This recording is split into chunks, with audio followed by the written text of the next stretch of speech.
आप सबका बहुत बहुत स्वागत। 90 महीने हो चुके जीएसटी लागू हुए। सबसे पहले एक आपको चौंकाने वाला आंकड़ा देना चाहता हूं। 90 महीने में औसतन रोज एक सर्कुलर निकला। ये तो जीएसटी जिसका नाम है गुड्स एंड सर्विसेज टैक्स, जिसका आधार ही सरलीकरण की तरफ था कि इसको सिंप्लीफाई करें, तो ऐसा कैसा सरलीकरण हुआ कि 90 महीने में रोज एक सर्कुलर निकला। यह मोदी सरकार का जीएसटी है। इसलिए आज हम 12 शहरों में 12 नेता पूरे देश में जीएसटी पर प्रेस वार्ता कर रहे हैं। मिडिल क्लास को, छोटे व्यापारी को, गरीब तबके को सबसे ज्यादा चोट इस जीएसटी से पहुंची है। जो 64% जीएसटी 2021-22 में 64% जीएसटी जो इकट्ठा हुआ, वो देश के 50% आबादी ने दिया। ये एक और चौंकाने वाला। तो 64% तो गया 50% आबादी से, जो मिडिल क्लास है, गरीब है, उससे गया, और 10% बड़े अमीर लोगों ने दिया। वो कितने लोग? 3% अमीर लोगों ने 10% जीएसटी दिया। तो देखिए जीएसटी की सबसे ज्यादा मार कैसे मिडिल क्लास को, व्यापारी को, छोटे व्यापारी को, मुझे और आपको, हम सबको पड़ रही है। 9 दरें जीएसटी की हैं आज की तारीख में, स्लैब्स जिसको हम कहते हैं, 9 स्लैब्स। पहली बार ऐसा हुआ आजाद हिंदुस्तान में कि किसानों पर अलग अलग उनकी इक्विपमेंट पर, ट्रैक्टर पर जीएसटी लगा दिया।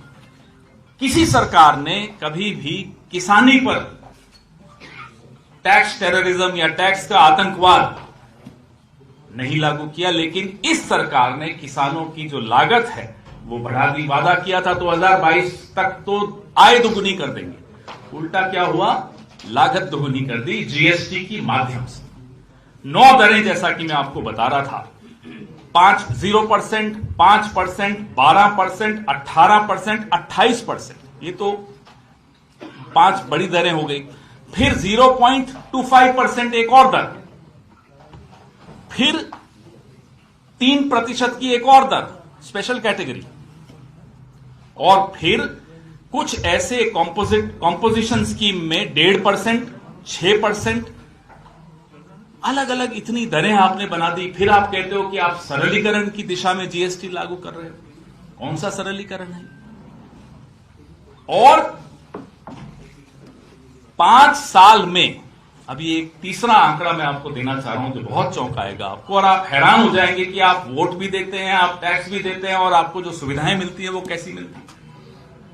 5 साल में इनकम टैक्स 240% वृद्धि हुई इकट्ठा करने में, और जीएसटी की संग्रह में 170%, 177% वृद्धि हुई।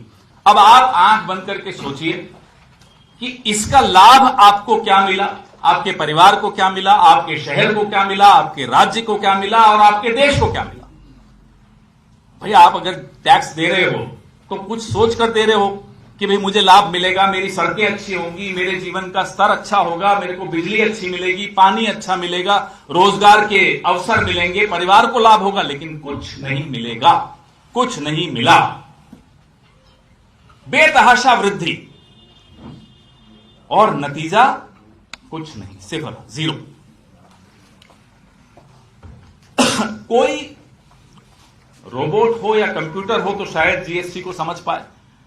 विदेशों में एक्सपर्ट्स ने प्रयास कर लिया कि भारत के जीएसटी को थोड़ा समझें, परिभाषित करें, सरल करें, कोई नहीं कर पाया। यहां तक कि जो अरविंद सुब्रमण्यम नाम के व्यक्ति हैं, मुख्य आर्थिक सलाहकार रहे हुए हैं प्रधानमंत्री के, और जीएसटी के आर्किटेक्ट कहूंगा मैं उनको, वो खुद कहते हैं कि ये एक राष्ट्रीय त्रासदी है, इट्स अ नेशनल ट्रेजेडी।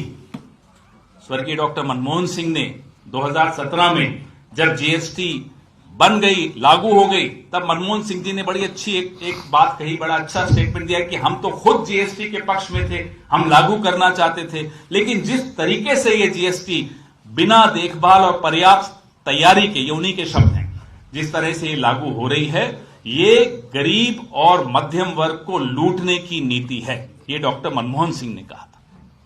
और उनकी बात आज इसी 10-15 दिन पहले उनका देहांत हुआ, उनकी बात आज सबको याद आ रही है कि वाकई सही कहा था उन्होंने, जीएसटी एक चोट है हम सब पर। आपने एक और मैं आपको बात बताता हूं, जीएसटी के बारे में जितना ये शोषण कर रहे हैं वो तो कर ही रहे हैं, उसके बावजूद 2 लाख करोड़ की चोरी जीएसटी की 2023-24 एक साल का यह आंकड़ा है, 2 लाख करोड़ की चोरी। और 2023-24 इससे पहले 22-23 में 1 लाख करोड़ की चोरी हुई, तो उससे दुगनी एक साल में डबल हो गई चोरी। और इनपुट टैक्स आप में से कई लोग समझते हैं, इनपुट टैक्स क्रेडिट जो है, इसमें जो धोखाधड़ी हो रही है, 35,132 करोड़ रुपए की चोरी वहां हुई, जो अभी पकड़ी गई। जो नहीं पकड़ी गई वो पता नहीं कितनी होगी। जो मैंने आपको किसानों का बताया, हमने कांग्रेस पार्टी ने जो 2024 का चुनाव था उसमें अपने मैनिफेस्टो में जानबूझकर ये इसीलिए लिखा था कि जीएसटी 2.0 की अब आवश्यकता है। जो 2017 में लागू हुआ वो फेल हुआ है, और 2.0 हमने इसलिए वादा किया था कि आम लोगों पर उसका बोझ, टैक्स का, कर का कम हो। हाल के महीनों में मोदी जी ने हमारे घोषणा पत्र की कई बार नकल करते हुए पकड़े गए। हम उनसे आग्रह करते हैं कि एक बार और नकल कर लीजिए हमारे घोषणा पत्र की और जीएसटी 2.0 को लागू कीजिए, नहीं तो आज जयपुर में आप सबकी उपस्थिति में टीकाराम जूली गवाही देंगे कि जीएसटी का full form Gabbar Sitharaman tax हो चुका है। गब्बर सिंह तो पुरानी बात हो गई, अब नया गब्बर सिंह आया है, गब्बर सीतारमण टैक्स। और इससे लोग आत्महत्या तक के केसेस सामने आए हैं। यह स्थिति जीएसटी की हो गई है। यह महत्वपूर्ण मुद्दा है। कोई राजनीतिक दल मध्यम वर्ग के लिए आवाज नहीं उठाता कांग्रेस के अलावा। कांग्रेस पार्टी मध्यम वर्ग के ऊपर इस तरह की बेतहाशा चोट के खिलाफ पूरे देश में आवाज उठाएगी, उठा रही है। और इस बजट से पहले, बजट सत्र से पहले हम जानबूझकर इस मुद्दे को और ज्यादा बढ़ा रहे हैं, ताकि बजट जब सेशन हो तो संसद के, पूरे संसद का ध्यान इस मुद्दे की तरफ जरूर जाए। आपके सवाल। अशोक गहलोत जी ने कल कहा है कि दिल्ली में जो है कांग्रेस की सरकार बनने की संभावनाएं लग रही हैं। आप ही के नेता हैं पृथ्वीराज चौहान जी, उन्होंने कहा है कि इस बार सरकार अरविंद केजरीवाल की बनेगी। अभी बात हुई थी रास्ते में पृथ्वीराज चौहान जी से, गठबंधन अगर होता तो ज्यादा अच्छा। पृथ्वीराज चौहान जी से अभी बात हुई। उन्होंने कहा मेरा अर्थ बड़ा स्पष्ट था कि अगर इंडिया गठबंधन चुनाव लड़ता तो गठबंधन की जीत होती। अब चुनाव खुला है, कोई भी जीत सकता है और मोमेंटम कांग्रेस के पक्ष में जाता हुआ दिख रहा है। अभी उन्होंने खुद कहा और शायद थोड़ी देर में स्टेटमेंट भी बोल रहे थे कि मैं दे रहा हूं। तो आप दिल्ली पता नहीं कब आए, पिछले 15 दिन में। अभी हमारे कुछ साथी पत्रकार मिले, वो आए। कांग्रेस पार्टी को जिस तरह से वहां अब सुना जा रहा है लोगों द्वारा भी, और मैं बड़ा हैरान हूं ये देखकर कि मीडिया द्वारा भी उससे लगता है कि भाजपा और आप दोनों कांग्रेस की बढ़ती लोकप्रियता से और इस बात से परेशान हैं कि लोग अब उनको पूछते हैं कि 15 साल कांग्रेस का शासन अब हमें याद आ रहा है। पिछले 10 साल में जो तबाही हुई, लोग अब उसके खिलाफ वोट देना चाहते हैं। बीजेपी का तो कोई शासन 27 साल पहले था वहां, तो लोगों को याद ही नहीं है। कांग्रेस को अब सब याद करते हैं। लेकिन जो निचले तबके हैं उनको टारगेट जीएसटी जितनी भी झुग्गी झोपड़ी हैं, हमेशा 11 तारीख को मीटिंग लेके उनके प्रधानों से बातचीत करेंगे, अपने नेताओं को भेजा जा रहा है, वो वहाँ पर खाना खा रहे हैं उनके साथ, तो क्या ये वोटों को जो पूरा इकट्ठा कर उनके साथ वहां खाना खाते हैं और बाकी सारा खाना अदानी को खिलाते हैं, तो अब कौन उनकी बात को गंभीरता से लेगा। झुग्गी झोपड़ी में आप बैठ जाओ, उससे क्या फर्क पड़ता है। सब कुछ पूरा देश तो आप गौतम अदानी को दोगे और फिर कहोगे देखो हम झुग्गी झोपड़ी वालों के साथ खाना खा रहे हैं, उससे कुछ नहीं होने वाला।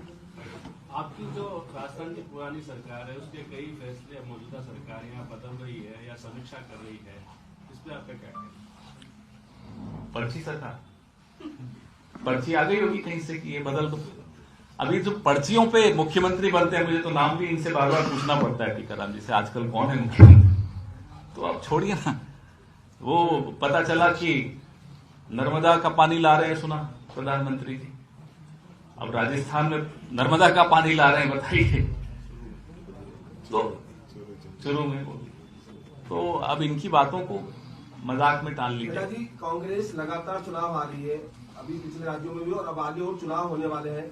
क्या लग रहा है इस संगठन को बचाने की कवायद होगी, क्योंकि कांग्रेस लगातार चुनाव आ रही, तो आगे क्या रणनीति रहने वाली है? कांग्रेस संगठन मजबूत किस तरह से होगा या फिर यूं ही सिलसिला रहेगा? हिमाचल, तेलंगाना, कर्नाटका, झारखंड, जम्मू कश्मीर, पिछले 2 साल का मैं रिजल्ट बता रहा हूं आपको, ये लगातार हार रही है। मेरे को इस बात पर थोड़ी आपत्ति है।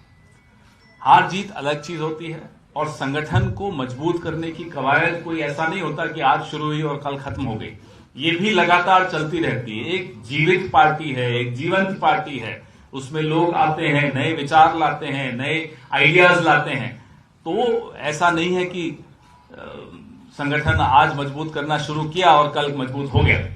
लगातार होता रहता है, निरंतर प्रक्रिया है। और जो बेलगावी में हम लोगों ने एक शपथ ली थी, एक तरह से इस पूरे साल में संगठन में जितने रिक्त पद हैं उनको न केवल भरा जाएगा, उनको सुदृढ़ किया जाएगा, उनको सशक्त किया जाएगा।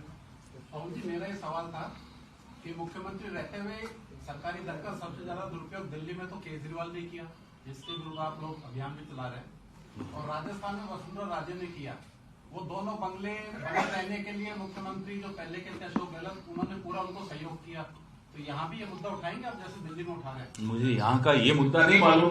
मुझे ये मालूम है कि एक शीश महल बना है दिल्ली में और एक राजमहल बना है दिल्ली में। आपने राजमहल के विषय में नहीं पूछा, ये भी मेरे को अभी समझ में आ रहा है धीरे धीरे।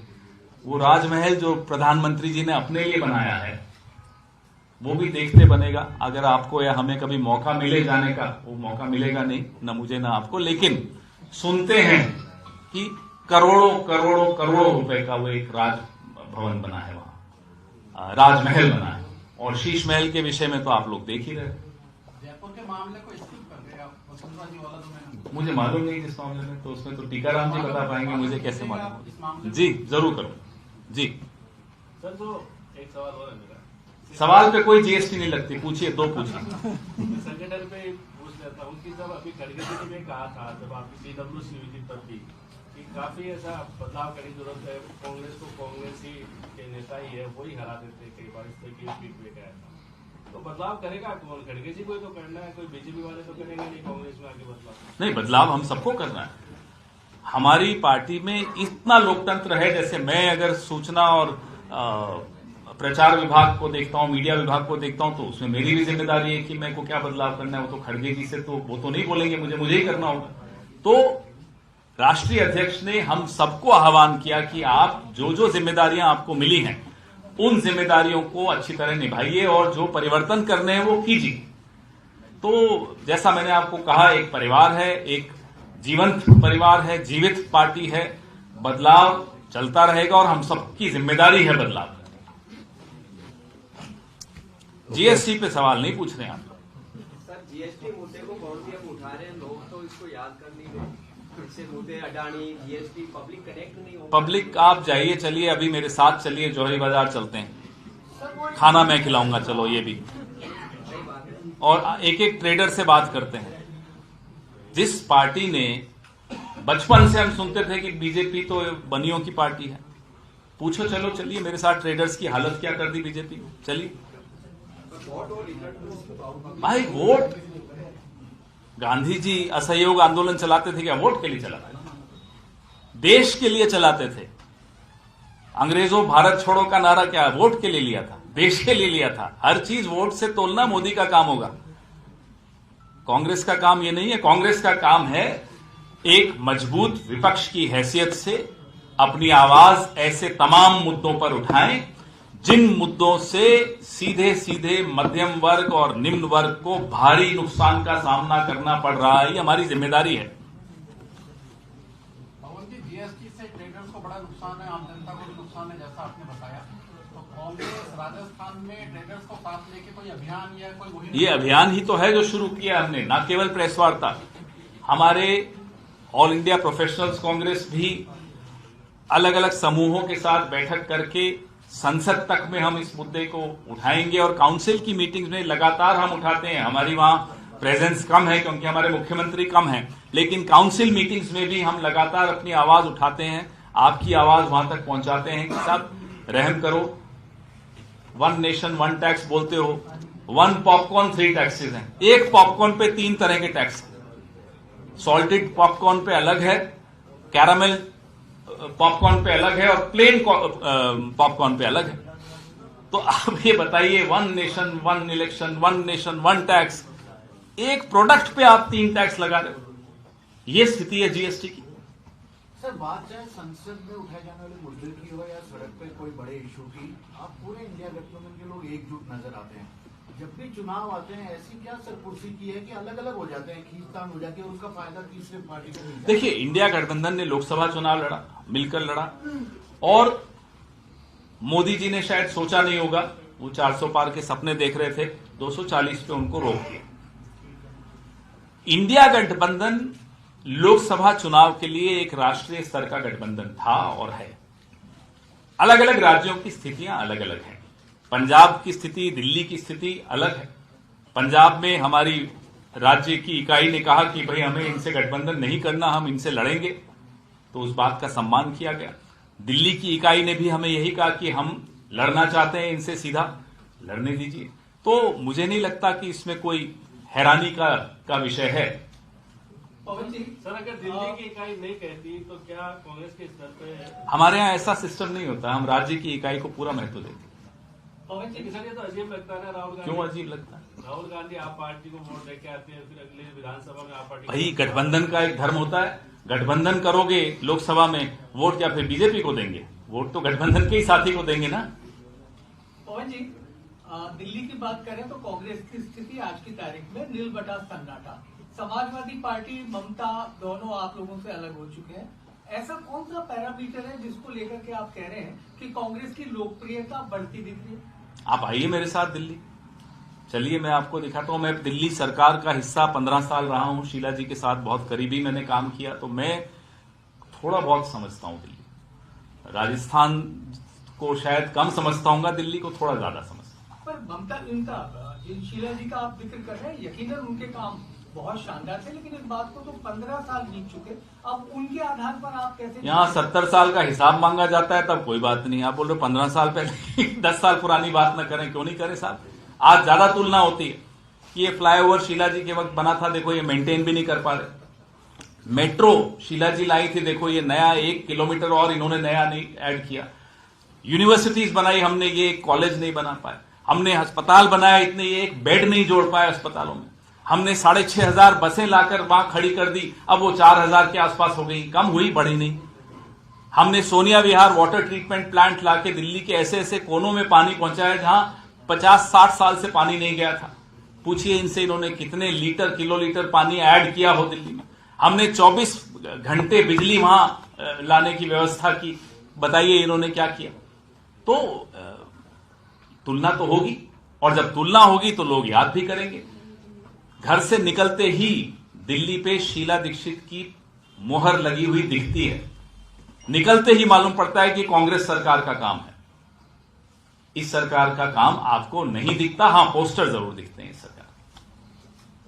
अरे किसानों का आंदोलन चल रहा है, अभी शंभू बॉर्डर पे एक किसान ने फिर आत्महत्या करने के प्रयास किया है। तो इसके अलावा जो जगदीश सिंह डल्लेवाला है, उनका भी अनशन है, उनकी हालत बहुत गंभीर खराब है, उस पर कुछ कहेंगे? बहुत अजीब सी बात है कि देश की राजधानी के दरवाजे देश के अन्नदाता के लिए बंद है। ये कहीं पूरे विश्व में कहीं जहां लोकतंत्र होता है, कम से कम, मैं चीन की बात नहीं करूंगा, मैं पाकिस्तान की बात नहीं करूंगा, लेकिन जहां एक स्वस्थ लोकतंत्र हो वहां यह संभव नहीं हो सकता कि देश की राजधानी ही बंद हो जाए किसानों के लिए। जवान सड़क पर आए, नौजवान, तो उन पर आप लाठीचार्ज कर लेते हो, उन पर वाटर कैनन चलाते हो, आंसू गैस छोड़ते हो, किसान को आप घुसने नहीं देते राजधानी में। ये किस तरह का लोकतंत्र है? और फिर अगर कांग्रेस पार्टी आवाज उठाती है तो हमारे साथी यहां बैठे हैं, वो कहते हैं कि साहब आवाज उठाने के आपको वोट तो नहीं मिल रहे।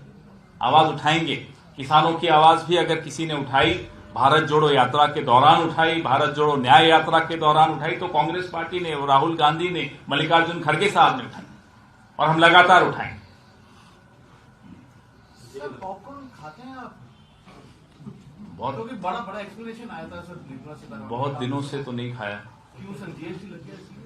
अब जाकर देखता हूं कितना महंगा है। लेकिन बात यह हो रही है कि नारे बड़े बड़े देते हैं, 1 नेशन 1 टैक्स, तो उसका जब ये लोग, इनके सलाहकार कैसे होंगे कि वो खुद भूल जाते हैं कि टेलीप्रॉम्प्टर पढ़ते हुए प्रधानमंत्री ने नारे क्या दिए थे। हो सकता है टेलीप्रॉम्प्टर की गलती हो, प्रधानमंत्री की गलती नहीं हो, क्योंकि सुना वो तो एक शब्द भी बिना टेलीप्रॉम्प्टर के नहीं बोलते। और बीच में अभी पिछले हफ्ते दिल्ली में टेलीप्रॉम्प्टर बंद हो गया भाषण के बीच में, मोदी जी चुप हो गए, सब इंतजार कर रहे थे, लोगों को अटल जी याद आ गए, अटल जी बड़ा बोलते बोलते रुकते थे, फिर किसी को समझ में आया टेलीप्रॉम्प्टर बंद हो गया, फिर वो आनंद फानंद में टेलीप्रॉम्प्टर चलाया गया, फिर मोदी जी की आवाज आई। तो नारे देते वक्त तो टेलीप्रॉम्प्टर पे निर्भर करते हैं, एडवाइजर आते हैं वो पूरे नारों की मिट्टी पलीत कर देते हैं। 1 nation 1 tax, 1 popcorn 3 taxes. Sir, आप एक तरफ कहते हैं कि हम लोकतंत्र और संविधान बचाओ लड़ाई लड़ रहे हैं, लेकिन और लोकसभा चुनाव में और विपक्ष इंडिया गठबंधन है वो एकजुट दिखाई भी देता है, लेकिन राज्यों में जब चुनाव आते हैं तो आप आपस में लड़ते हैं, तो क्या राज्यों में लोकतंत्र सुरक्षित है? अभी जवाब दिया ना मैंने। दूसरा ये, इसमें जब आप इस तरीके से करते हैं तो इससे कोई विचारधारा की लड़ाई नजर नहीं आती, बल्कि ऐसा लगता है कि आप सत्ता के लिए लड़ रहे हैं। जी नहीं, बिल्कुल गलत बोल रहे हैं आप। राष्ट्रीय स्तर पे हमने गठबंधन किया और वो आवश्यक इसलिए भी था कि अगर उस वक्त हम इकट्ठे नहीं आते तो जो इनकी नीयत थी, इनकी जुबान पे वो बात बार बार आ भी जाती थी कि संविधान बदलना है, संविधान बदलना है। आज से नहीं आ रही है, संविधान के खिलाफ तो ये दशकों से हैं। जो इनके वैचारिक गुरु जिनको ये मानते हैं, उन्होंने संविधान के विषय में क्या क्या कहा। रामलीला मैदान में 1949 में कैसे संविधान की प्रतियां जलाई गई, बाबा साहब अंबेडकर की प्रतियां जलाई गई, उनकी पुतले जलाए गए। तो अगर इनको हम इस बार नहीं रोकते तो जो पिछले कई दशकों से षड्यंत्र ये लोग रच रहे हैं संविधान के खिलाफ, बाबा साहब अंबेडकर के खिलाफ, वो उसमें सफल हो जाते। रही बात राज्यों की, राज्यों में कुछ रीजनल पार्टीज हैं जिनको लगता है कि वो मजबूत हैं, वो खुद लड़ना चाहती हैं। उन राज्यों में कुछ राज्य ऐसे भी हैं जिसमें कांग्रेस पार्टी को लगता है कि नहीं, हम अकेले लड़ेंगे तो उसमें लाभ होगा। जाहिर सी बात है, हर पार्टी ये देखती है कि मैं अपनी स्पेस कैसे बढ़ा सकूं, मैं उसको गलत नहीं मानता। बीजेपी संविधान गौरव यात्रा निकाल रही है 11 जनवरी से 25 जनवरी तक। जो उनका कहना है कि कांग्रेस नेताओं ने जो भ्रम फैला रखा है दलितों और संविधान के खतरे को लेकर बीजेपी के खिलाफ, उसको दूर करेगी, जगह जगह बंडल स्तर तक जाएगी। क्या कहना है? नहीं, हम तो उनका स्वागत करते हैं। आइए संविधान की तो बात कीजिए। हमें तो अच्छा लगा कि हमारी बात सुनकर उनको भी अब संविधान याद आया, नहीं तो शपथ लेने के बाद संविधान को रखते हैं और उस पर फिर भूल जाते हैं। लेकिन संविधान सिर्फ एक पुस्तक नहीं है, संविधान एक जीती जागती पुस्तक है, हम सबके जीवन को प्रभावित करने वाला एक ग्रंथ है। सिर्फ उसके लिए एक जुलूस निकाल देने से काम नहीं चलेगा, उस पर अमल करना होगा। आप सरकार में हैं तो आपकी जिम्मेदारी और ज्यादा है, अमल कीजिए। अमल का मतलब क्या होता है? पत्रकारों को पत्रकारिता करने दीजिए, हस्तक्षेप मत कीजिए, विपक्ष को आवाज उठाने दीजिए, गला मत दबाइए। यही होता है संविधान। और अगर नौजवान और किसान अपनी मांगों को लेकर सड़क पर आते हैं, राजधानी में आना चाहते हैं, तो राजधानी के रास्तों पर कील मत बिछाइए, आने दीजिए किसानों को। आज एक किसान ने शंभू बॉर्डर पे जहर लेने की कोशिश की। क्या ये संविधान है? ये संविधान के प्रति सम्मान है? क्या ऐसे गौरव रखा जाएगा संविधान का? वो कह रहे हैं कि कांग्रेस ने ही पद पद पर अम्बेडकर का अपमान किया, उन्हें चुनाव नहीं जीतने दिया गया, चुनाव लड़ने नहीं दिया गया अम्बेडकर को। राज्यसभा में कैसे जीते, कौन उन्हें राज्यसभा में लाया? नहीं, इतिहास तो इनको पढ़ने की आदत है नहीं, न इतिहास बनाने में इनका कोई योगदान रहा, न इतिहास पढ़ते हैं। इतिहास को बदलने की और भटकाने की कोशिश जरूर करते हैं, हम सफल थोड़े होने देंगे। अंबेडकर जी के हाथ से लिखी चिट्ठी अभी खड़गे साहब ने बेलगांव में हमें सबको दिखाई, जिसमें उन्होंने पूरा खुलासा किया कि वो कैसे चुनाव हारे और किसने षड्यंत्र किया, कौन थे वो संघ समर्थित लोग, वो सब बातें सबके सामने हैं। हम और आप, क्योंकि आप पत्रकार हैं, जाहिर सी बात है आप पढ़ते हैं, आपकी आदत है, हमारी भी थोड़ी आदत है पढ़ने लिखने की। इनकी आदत ही नहीं है पढ़ने लिखने की, टेलीप्रॉम्प्टर पढ़ते हैं बस, उसके अलावा कुछ नहीं पढ़ते। अच्छा, एक आखिरी क्वेश्चन और कि जीएसटी को लेकर सब लोग प्रताड़ित हैं, चाहे ट्रेडर्स हो, आम जनता हो, ग्राहक व्यापारी सब परेशान हैं। क्या आपको लगता है कि जो आपने आंदोलन शुरू किया जनता सड़कों पर उतरेगी? क्या लगता है ऐसा पूरे देश की जनता और सरकार इसको लेकर घबरा कर वापस लेगी या कुछ ऐसा लगता है? देखिए, ये सरकार, माफ करना शब्द तो गलत है, कायरों की और डरपोकों की सरकार है। इस देश में अगर कोई सबसे बड़ा कायर है तो इस देश का प्रधानमंत्री। जरा दबाव नहीं झेल सकते, पत्रकारों के सवाल नहीं झेल सकते, बिना टेलीप्रॉम्प्टर के बोल नहीं सकते। ऐसे आदमी को